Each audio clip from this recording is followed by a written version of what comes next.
Apocalipse capítulo 13, está escrito o seguinte: vi emergir do mar uma besta, que tinha 10 chifres e 7 cabeças, e sobre os chifres 10 diademas, e sobre as cabeças nomes de blasfêmia.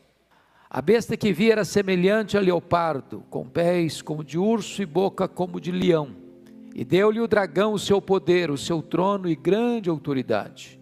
Então vi uma de suas cabeças como golpeada de morte, mas essa ferida mortal foi curada. E toda a terra se maravilhou, seguindo a besta. E adoraram o dragão, porque deu a sua autoridade à besta. Também adoraram a besta, dizendo: quem é semelhante à besta? Quem pode pelejar contra ela? Foi-lhe dada uma boca que proferia arrogâncias e blasfêmias, e autoridade para agir 42 meses. E abriu a boca em blasfêmias contra Deus, para lhe difamar o nome e difamar o tabernáculo, a saber, os que habitam no céu. Foi-lhe dado também que pelejasse contra os santos e os vencesse. Deu-se-lhe ainda autoridade sobre cada tribo, povo, língua e nação. E adorá-lo-ão todos os que habitam sobre a terra, aqueles cujos nomes não foram escritos no livro da vida do Cordeiro, que foi morto desde a fundação do mundo. Se alguém tem ouvidos, ouça. Se alguém leva para cativeiro vai. Se alguém matar a espada, necessário é que seja morto a espada. Aqui está a perseverança e a fidelidade dos santos. Vi ainda outra besta emergir da terra. Possuía 2 chifres, parecendo cordeiro, mas falava como dragão. Exerce toda a autoridade da primeira besta na sua presença. Faz com que a terra e os seus habitantes adorem a primeira besta, cuja ferida mortal foi curada. Também opera grandes sinais, de maneira que até fogo do céu faz descer a terra diante dos homens. Seduz os que habitam sobre a terra, por causa dos sinais que lhe foi dado executar diante da besta, dizendo aos que habitam sobre a terra que façam uma imagem à besta, àquela que ferida a espada sobreviveu. E lhe foi dado comunicar fôlego à imagem da besta, para que não só a imagem falasse, como ainda fizesse morrer quantos não adorassem a imagem da besta. A todos os pequenos e os grandes, os ricos e os pobres, os livres e os escravos, faz que lhes seja dada certa marca sobre a mão direita e sobre a fronte, para que ninguém possa comprar ou vender, senão aquele que tem a marca, o nome da besta ou o número do seu nome. Aqui está a sabedoria. Aquele que tem entendimento, calcule o número da besta, pois é número de homem. Ora, esse número é 666. Eu quero conversar então com vocês hoje sobre este tema, o anticristo, o agente de Satanás. Quem esteve conosco, segunda-feira passada, examinando Apocalipse capítulo 12, vimos que o dragão, representando Satanás, o diabo, a antiga serpente, com toda a sua fúria, atacou Cristo e a sua igreja, mas vimos que ele foi derrotado no céu e derrotado na terra. Porém, ainda o dragão recebe permissão para perseguir a igreja com sua fúria mais terrível. E é isso que vamos ver neste capítulo 13. É sempre intenção de Satanás ou do dragão imitar a Deus. O dragão tenta imitar o próprio Deus Pai.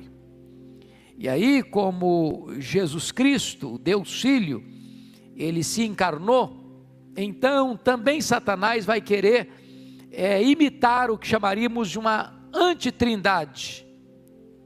O dragão representando o Deus Pai e o anticristo tentando representar o Deus Filho.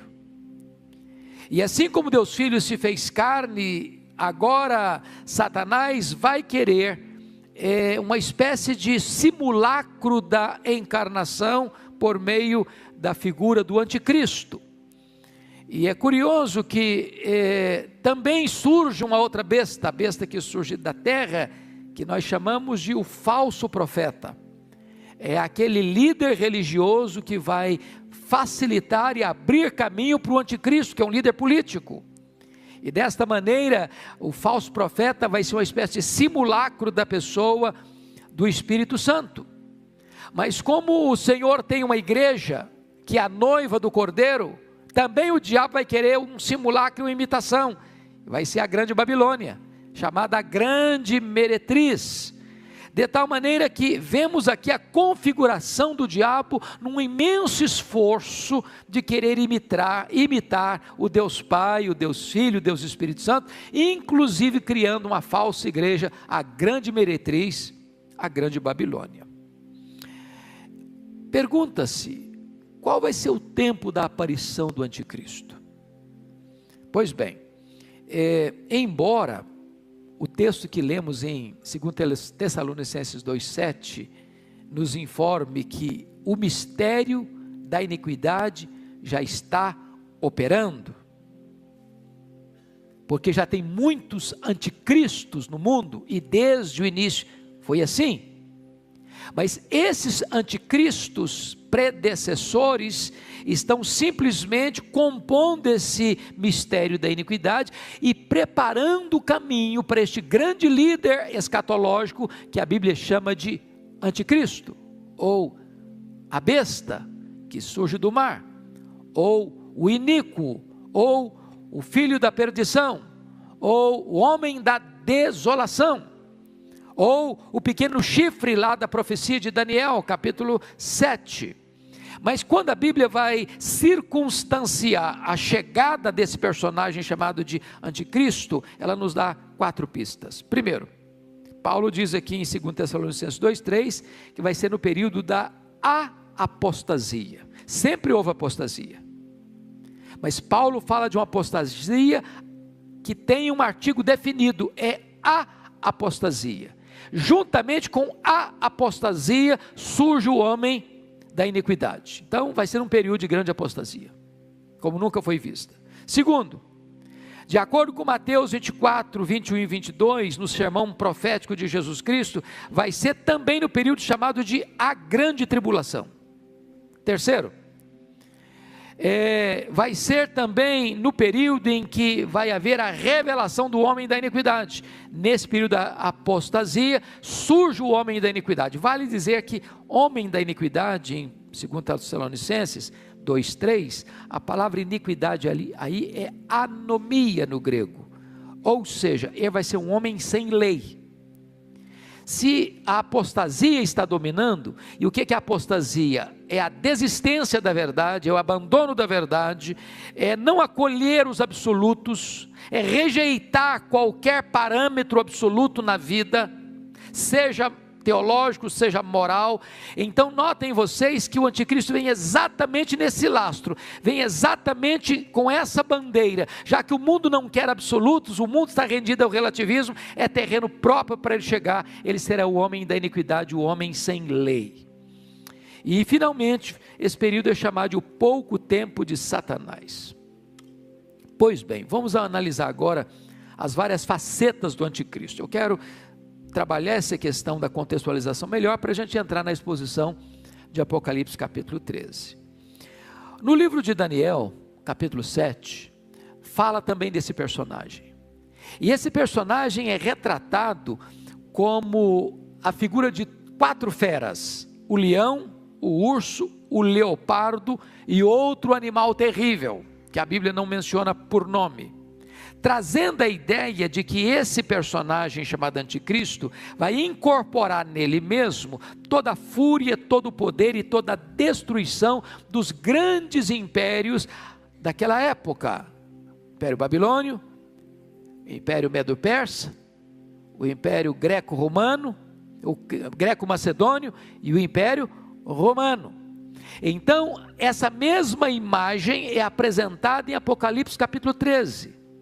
Este homem vai configurar nele mesmo o poder e a fúria dos grandes impérios megalomaníacos e terríveis impérios do passado.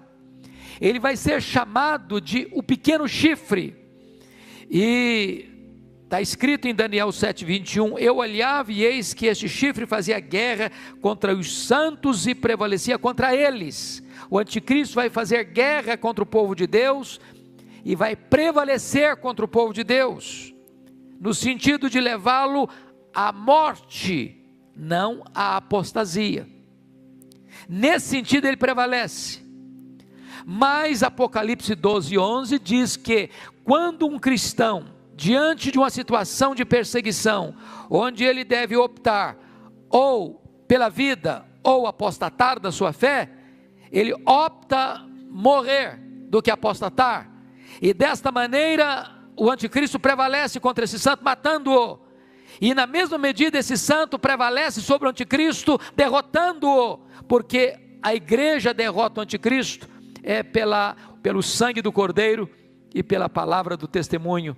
Mesmo em face da própria morte, não amaram a sua própria vida. Pois bem, queridos irmãos, ainda Daniel 7:25 diz que o anticristo proferirá palavras contra o Altíssimo, magoará os santos do Altíssimo, cuidará de mudar os tempos e a lei, e os santos lhe serão entregues nas mãos. Vai ser um tempo de terrível perseguição. Quando você vai para o ensino de Jesus em Mateus 24, versículos 15 a 28, Jesus faz uma introdução do anticristo na figura de Tito Vespasiano. Se você começar a ler Mateus 24, no sermão profético, você vai perceber que Jesus está falando da invasão de Jerusalém no ano 70. Mas ele faz essa introdução para levar você a uma análise mais profunda e mais longínqua da figura do anticristo. Da figura do anticristo. Da mesma maneira que o ataque a Jerusalém no ano 70, por Tito Vespasiano, entrando, destruindo, arruinando, queimando, massacrando, matando, e de uma forma tão avassaladora, vai ser desta maneira que este maior inimigo, ou mais terrível inimigo da igreja, vai atacar os santos, né? E agora você pode olhar comigo qual é a descrição que João faz. Aliás, preste bem atenção nisso. Dos escritores bíblicos, o único que chama esse personagem de anticristo, o anticristo, é o apóstolo João, e não em Apocalipse, mas nas suas epístolas. Daniel não o chamou de anticristo, Jesus não o chamou de anticristo, Paulo não o chamou de anticristo. Quem o chama de anticristo é o apóstolo João. E o apóstolo João vai dizer que já saíram muitos anticristos por aí. O mundo está cheio deles. Por que significa a palavra anticristo? Anticristo pode ser tanto um Cristo substituto, como um opositor a Cristo. Esse prefixo anti pode significar um substituto, um outro Cristo, ou um opositor ferrenho de Cristo. Então, na verdade, há muitos anticristos. Todo aquele que nega que Jesus Cristo é em carne, esse é o anticristo. Em outras palavras, por que João está dizendo isso? Se vocês se lembram, no final do primeiro século, quando João escreveu o seu evangelho, as suas 3 cartas e o Apocalipse, estava dominando o mundo o pensamento grego. Vocês sabem disso. Roma dominou o mundo politicamente, mas Roma não conseguiu dobrar o mundo do ponto de vista filosófico. A filosofia grega, o pensamento grego, a língua grega dominava o mundo. Qual era o problema do pensamento grego? O pensamento grego era dominado pelo dualismo. Matéria má, espírito bom. Então, para os gregos, era impossível você afirmar que Jesus Cristo tinha um corpo físico, que ele tinha se encarnado, porque se a matéria era má, Jesus Cristo não podia ser Deus e homem ao mesmo tempo, porque não podia ser bom se ele tinha um corpo e a matéria é má. Então eles negavam a encarnação. E aí João vai dizer que todo aquele que nega que Jesus Cristo veio em carne, esse é o anticristo.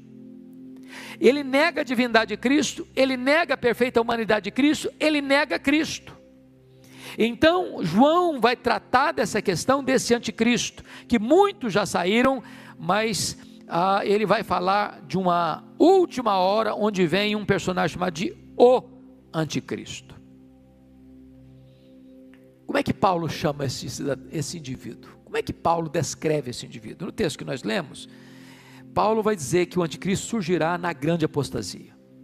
Você acha que está tendo apostasia hoje? Você já poderia caracterizar o mundo hoje como um período de apostasia? Pense comigo. Se você olha para o berço do protestantismo, que é a Europa, praticamente a Europa toda hoje apostatou. Praticamente. A Europa hoje é um continente pós-cristão. Se você para perceber que o Ocidente é evangelizado a partir da Europa vem para a América do Norte. Hoje, boa parte das igrejas históricas da América do Norte já também estão se apostatando. O liberalismo entrou. Os seminários tomados pelos liberais, não se acredita mais na Bíblia. As denominações históricas hoje estão perdendo membros ano após ano, ano após ano. Se você olha para a América do Sul, você vai encontrar tanto o liberalismo de um lado, quanto o sincretismo religioso do outro.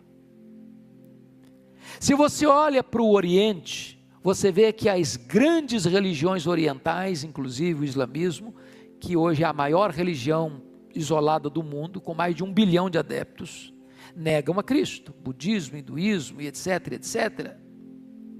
As seitas entrando. Quando você olha todo esse panorama, você pode dizer, não, nós chegamos a esse período de apostasia.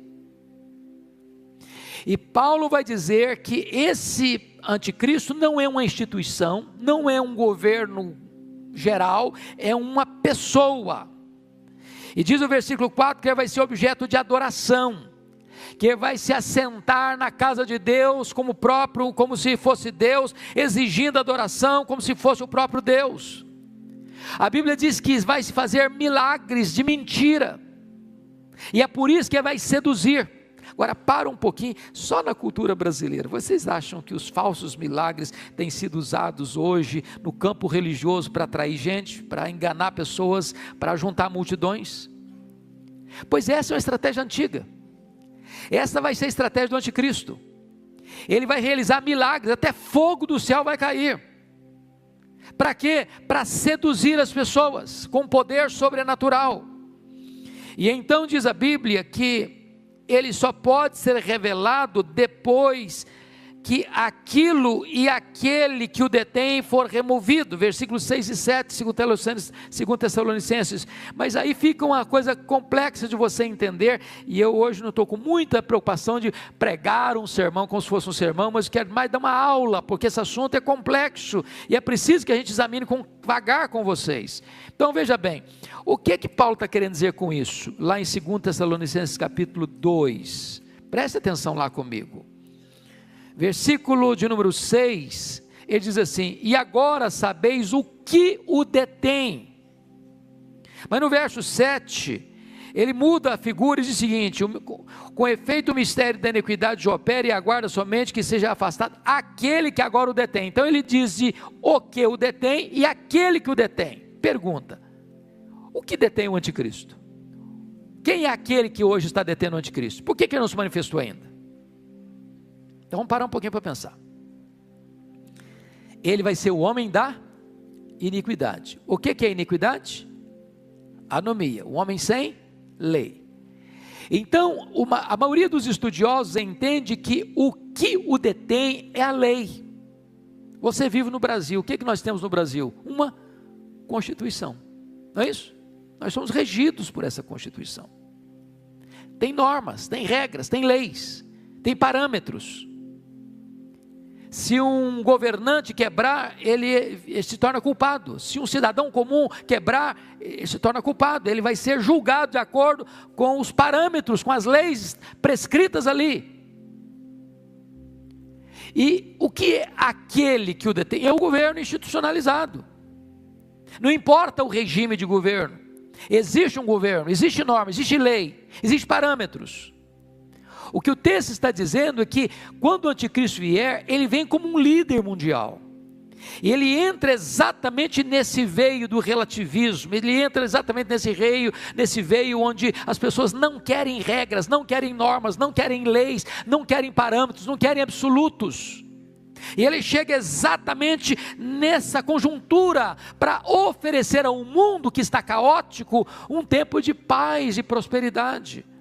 E o historiador Arnold Toynbee diz que o mundo já está preparado para qualquer líder mundial que oferecer para ele prosperidade e paz. O cenário está pronto. Então, dito isso, meus irmãos, é preciso ainda dizer o seguinte, que esse anticristo vai ser derrotado fragorosamente, com o sopro da boca do Senhor Jesus Cristo, na sua manifestação, na sua gloriosa vinda.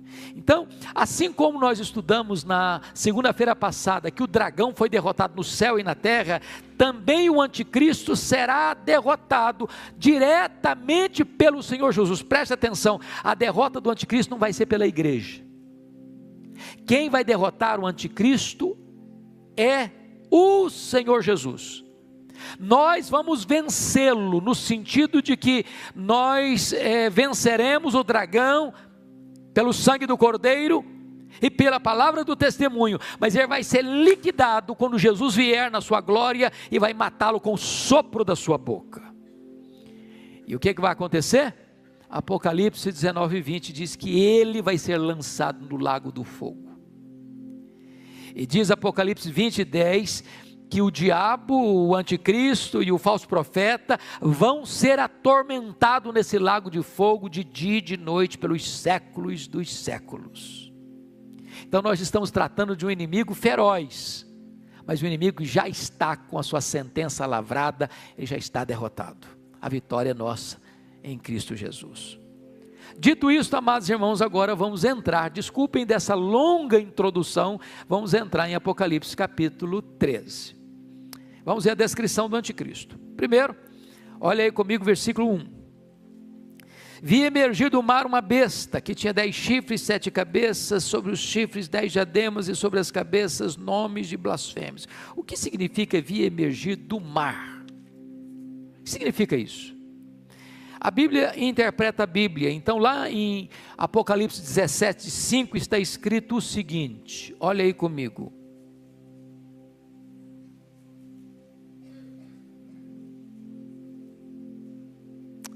Apocalipse,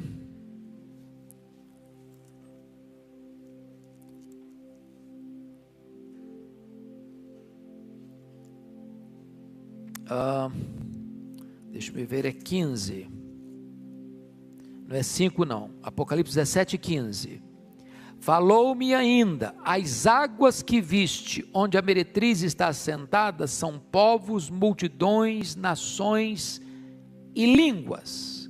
Quando diz que esse anticristo vai ser uma besta que vai emergir do mar, está significando o seguinte, ele vai emergir do caos, da confusão, do burburinho, das tormentas das nações e dos povos. É nessa conjuntura de caos político, de caos econômico, de caos social, de caos moral, de caos religioso, de apostasia, é nessa conjuntura que ele se levanta e que ele se desponta. Então vai ser um momento de convulsões naturais, de acordo com Jesus lá no Sermão do Monte, terremotos, epidemias e fomes. Vai ser um momento de convulsão social, tempo de guerras e rumores de guerras. Surgirá num tempo de profunda inquietação religiosa, ele vai brotar no período da apostasia, e ele vem para quê? Vem para oferecer ao mundo a solução, paz, paz, paz, paz. Então vai ser um líder carismático, ele vai ser um homem de uma capacidade incrível, de realizar prodígios incríveis, de fazer façanhas incríveis, e ele vai atrair gente do mundo inteiro para ficar seduzido pelo seu poder, pela sua força e pela sua capacidade de fazer coisas extraordinárias. Segundo lugar, ele incorpora, olha comigo 13:2 agora, ele incorpora todo o poder, força e crueldade dos grandes impérios do passado. A besta que vi era semelhante a leopardo, com pés como de urso e boca como de leão, e deu-lhe o dragão o seu poder e o seu trono e grande autoridade. Se você para perceber esses animais, são os animais lá de Daniel, capítulo 7. Esses animais representam esses grandes impérios que dominaram o mundo: Babilônia, Medo-Persa, Greco-Macedônia e Roma. Então, se você pensa num império que tem poder, que tem força, agora pense comigo, todos os impérios juntos. Agora pense comigo em todos os impérios juntos, incorporando num único homem, num único líder.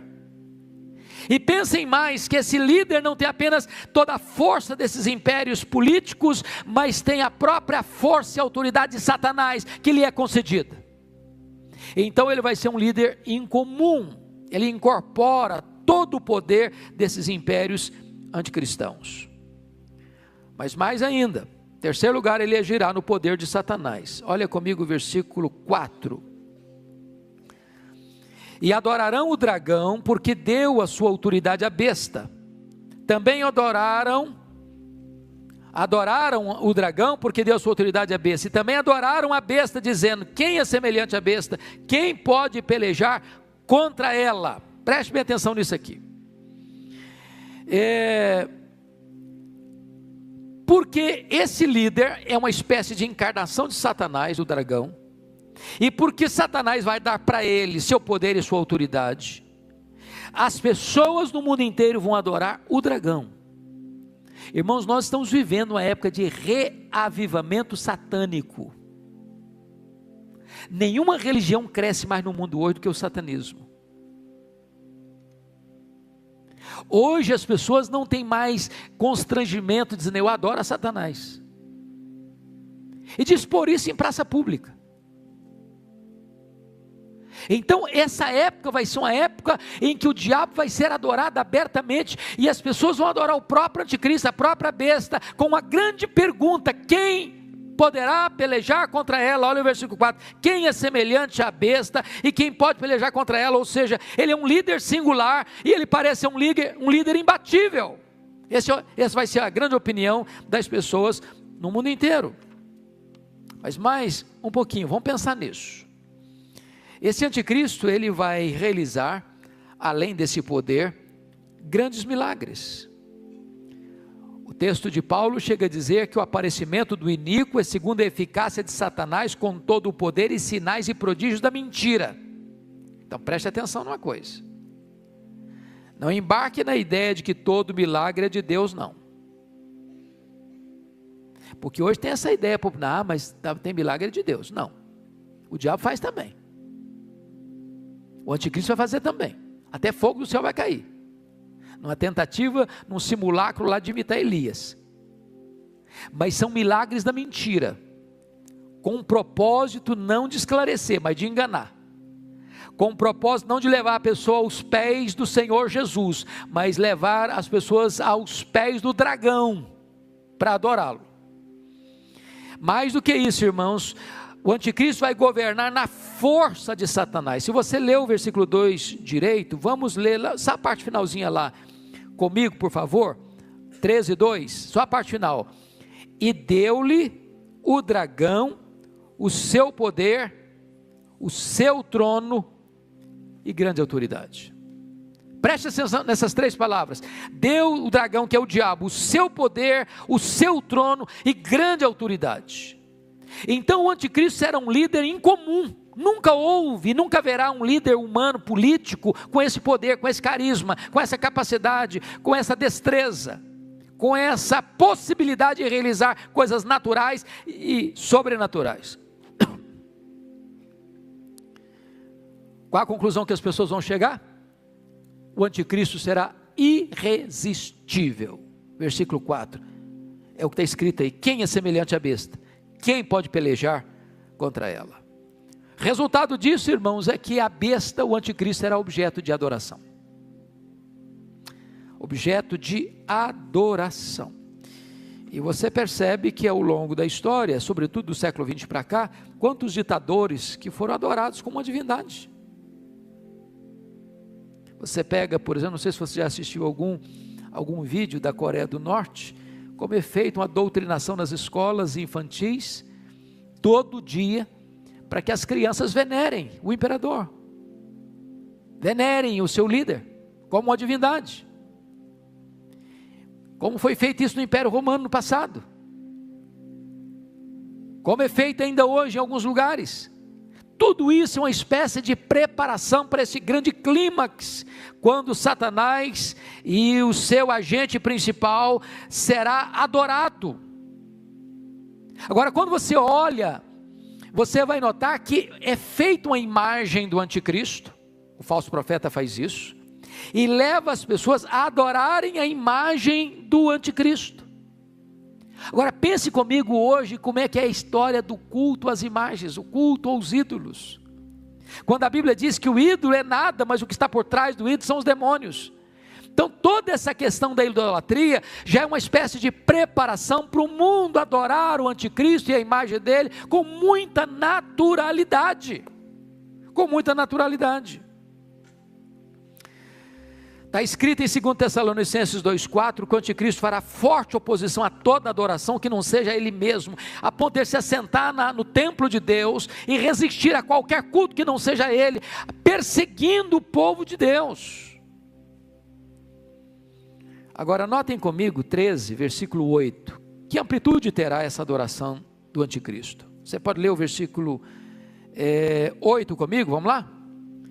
E adorá-lo-ão todos os que habitam sobre a terra, aqueles cujos nomes não foram escritos no livro da vida do Cordeiro, que foi morto desde a fundação do mundo. Eu chamo a sua atenção para um ponto fundamental aqui, para aquietar o seu coração, para você não ficar com uma vírgula de medo. Quem vai adorar o anticristo? Quem? Todos, exceto quem? Exceto aqueles cujos nomes estão escritos no livro da vida do Cordeiro. Então preste atenção nisso aqui. Se você creu no Senhor Jesus Cristo, seu nome está onde? No livro da vida. Sabe quantos que tem o nome no livro da vida que vão adorar o anticristo? Nenhum. Nenhum. Sabe quantos o Senhor Jesus salvou e vai perder para o anticristo? Nenhum. Sabe quantas ovelhas de Cristo vão ser arrebatadas das mãos dele? Nenhuma. Isso não significa que o anticristo, quando for levantado, não vai matar muitos santos. Porque veja o verso 7 comigo aí. Pode ler o 7 comigo? Vamos lá? Foi-lhe dado também que pelejasse contra os santos e os vencesse. Deu-se-lhe ainda autoridade sobre cada tribo, povo, língua e nação. Então o governo do anticristo vai ser universal, e nesse governo universal ele vai atacar a igreja, ele vai perseguir a igreja. Então nota de rodapé aqui, eu não quero entrar no aspecto polêmico das correntes escatológicas, mas há uma corrente escatológica muito comum no Brasil, e eu um dia, lá no passado, já pensei dessa forma também. Hoje, graças a Deus, acho que a posição que entendo ser a mais consistente não é essa, é de que a igreja não vai passar por esse momento. A igreja vai ser arrebatada secretamente, e quando o anticristo chegar, nós não estamos mais aqui para ver, para contar a história, então eu não vou enfrentar esse negócio não. Mas não tem base bíblica isso não. Tem base bíblica não. A igreja vai estar aqui sim. A igreja vai passar pela grande tribulação sim. A igreja sempre foi uma igreja de mártires sim. Os santos aqui são os santos, é a igreja, não temos outro povo, é a igreja. É a igreja. A igreja não será tirada da tribulação, no sentido de não enfrentá-la. A igreja vai ser arrancada do meio da tribulação, porque é no meio dessa grande tribulação que Jesus Cristo vem com grande poder e glória e mata o anticristo com o sopro da sua boca, e os que estiverem mortos ressuscitarão primeiro, e os que estiverem vivos serão transformados e arrebatados para encontrar o Senhor Jesus nos ares, e assim nós estaremos para sempre com o Senhor, e o anticristo e o falso profeta e o dragão lançado no lago do fogo, para ser atormentados por toda a eternidade. Então, meus amados irmãos, vamos olhar agora como este anticristo vai perseguir e se opor abertamente a Deus e à igreja de Cristo. Eu vou ler alguns versículos para vocês perceber isso. Está lá em Daniel 7:25 e outros textos da Bíblia. Está escrito assim: proferirá palavras contra o Altíssimo, contra o Deus dos deuses falará coisas incríveis. Paulo diz que ele se opõe e se levanta contra tudo que se chama Deus, ostentando-se como se fosse o próprio Deus. João declara: e ele abriu a sua boca em blasfêmia contra Deus para lhe difamar o nome. E ainda este anticristo que nega o Pai e nega o Filho, ele está perseguindo a Deus e perseguindo a igreja de Deus, falando mal de Deus, falando mal da igreja. Se você percebeu comigo, olha aí versículo 6, 13:6, você pode ler? Pode abrir comigo? E abriu a boca em blasfêmias contra Deus, para lhe difamar o nome e difamar o tabernáculo, a saber, os que habitam no céu. Vamos entender isso aqui. Ele não pode lutar contra Deus, ele não pode lutar contra os crentes que já morreram e foram para o céu. O que é que ele fala? Ele blasfema, fala mal, ele insulta. Os que estão na terra, ele vai lutar contra eles e prevalecer. O que significa prevalecer? É a ideia de que um dia, possivelmente, se nós estivermos vivos nessa geração, vamos ter que enfrentar isso. Ou você nega Jesus, ou eu te mato. Algumas pessoas dizem: pastor, mas eu acho que eu não tenho coragem, não. Se na hora eu fraquejar, e se na hora eu não tiver peito e coragem? Deixa eu dizer uma coisa para vocês. Os mártires que foram para as fogueiras, que foram para as arenas, que enfrentaram feras, que foram crucificados, eles eram gente igual a você e a mim. Eles não eram super crentes, eles eram crentes. Se Deus permitir que a nossa geração enfrente uma situação dessa, Ele mesmo nos capacitará para enfrentar, irmãos. É óbvio. Essa força não vem de dentro, essa força vem de cima.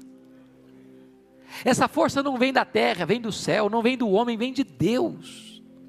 Louvado seja o Senhor. Se nós precisarmos fazer uma opção entre a apostasia e a morte, nós que pela graça de Deus somos lavados no sangue do Cordeiro e temos nosso nome no livro da vida, nós não titubearemos.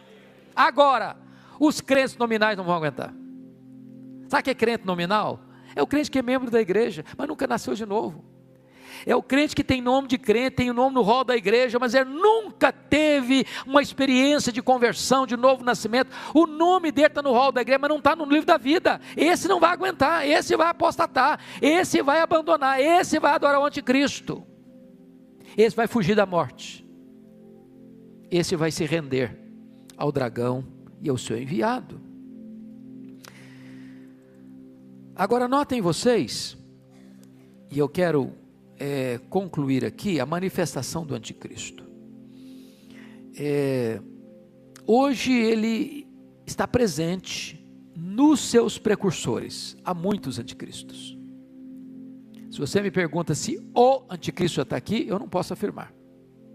E penso que aquele que afirmar corre um grande risco. Porque se ele é um homem, e se ele já está presente, eu estou marcando a segunda vinda de Cristo. E marcar a segunda vinda de Cristo é uma tolice. Toda pessoa que marcou, fracassou. O que nós podemos afirmar, e Paulo já afirmava no primeiro século, é que o espírito da iniquidade já opera. Que os anticristos estão por aí. E todos eles são precursores deste o anticristo. E este o anticristo virá quando? No período de apostasia, da grande tribulação e do pouco tempo de Satanás. Quando ele se levantar, então de fato será esse tempo de anarquia, de apostasia, sem lei, quando ele vai se apresentar como alguém para reunir tudo e todos à sua volta. Muito bem, qual é o seu número? Está escrito aí, capítulo 13, versículo 18. Eu quero ir para o finalzinho agora. Ora, o seu número é 666. O que significa isso? É claro que ao longo da história muita gente pensou muita coisa sobre esse número. Lá no primeiro século, todo mundo tinha certeza que era o Nero. Depois que o Nero morreu, eles pensaram que o anticristo seria o Nero redivivo. É por isso que quando Domiciano assumiu o governo em 81, ele foi chamado de segundo Nero. Depois, na Idade Média, nos reformadores, nas confissões reformadas do século XVI e XVII, todos pensaram unanimemente que o anticristo era o Papa. E fizeram até algumas análises muito curiosas, porque se você botar Vicarius Filii Dei em algarismos romanos, dá exatamente 666.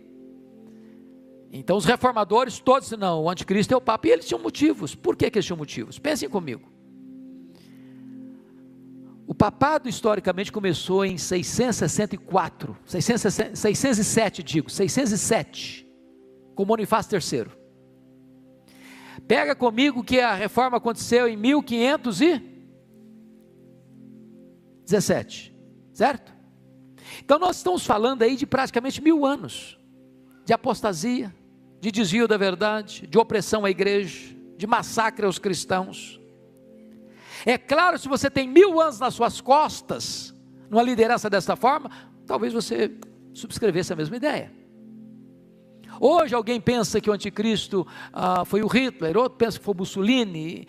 O certo é que a única evidência que nós temos que o número dele é número de homem, e é 666. O que significa isso?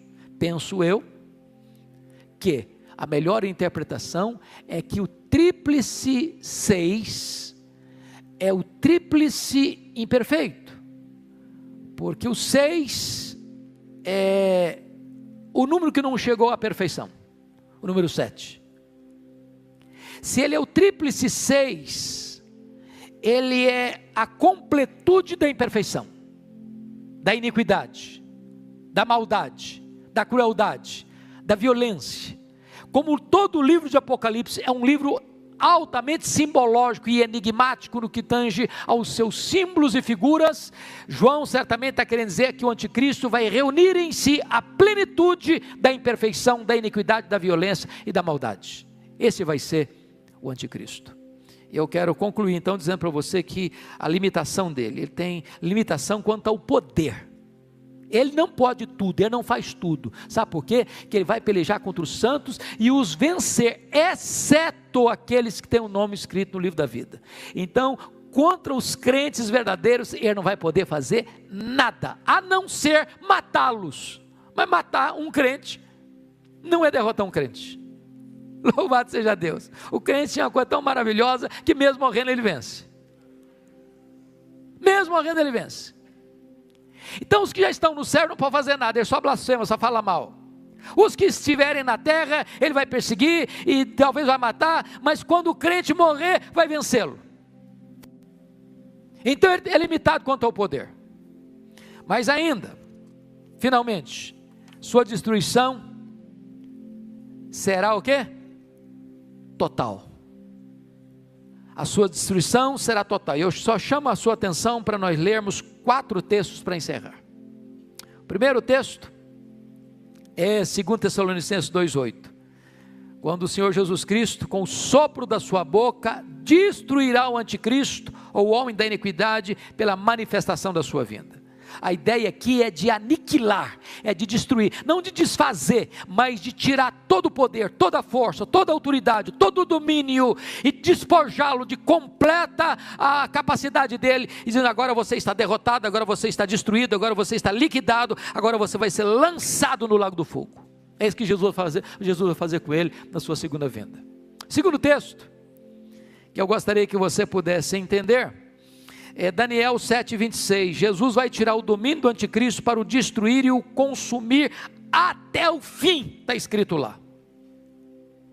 O consumir e o destruir até o fim, não é uma vitória parcial, é uma vitória completa. Terceiro, Cristo, 1 Coríntios 15, 24, está escrito que Cristo colocará todos os seus inimigos debaixo dos seus pés. Louvado seja Deus. Agora, para fechar, vá comigo para Apocalipse capítulo 19, versículo 20. Eu quero que a igreja fique de pé, e nós vamos ler esses dois últimos versículos de pé, porque é a coroação da vitória da igreja, e a derrota final e completa do diabo e de seus agentes. Louvado seja o Senhor. Apocalipse 19, 20, toda a igreja comigo em voz bem clara e bem eloquente, vamos lá? Apocalipse 19, 20.